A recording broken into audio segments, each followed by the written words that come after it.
일본 정부가 스가 내각 출범 이후 첫 외교 청서를 내놨습니다. 독도가 일본 땅이라는 억지 주장에 또 담겼고 위안부, 강제징용 문제는 배상 책임이 없다는 기존 입장도 여전했습니다. 특히 지난 1월 일본 정부가 위안부 피해를 배상해야 한다는 한국 법원의 판결도 비판했습니다. 먼저 박원기 특파원이 보도합니다.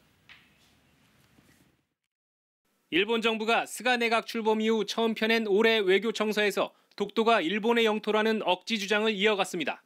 스가 총리 주재로 오늘 열린 가기에서 모태기 외무상은 이런 내용을 담은 2021년 외교 청서 내용을 보고했습니다.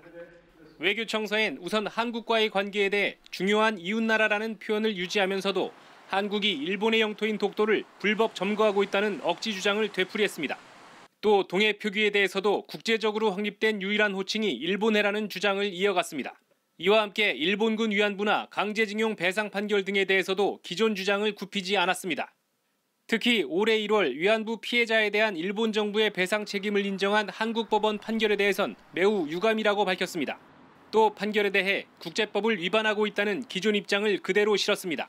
2018년 강제징용 관련 대법원 판결과 함께 마찬가지로 한국 정부가 책임지고 해결해야 한다고 거듭 주장했습니다.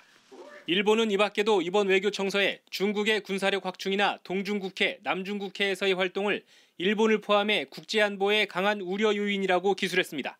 또 홍콩과 신장의 인권 상황에 대해서도 우려한다는 입장을 밝혔습니다. 도쿄에서 KBS 뉴스 박원기입니다.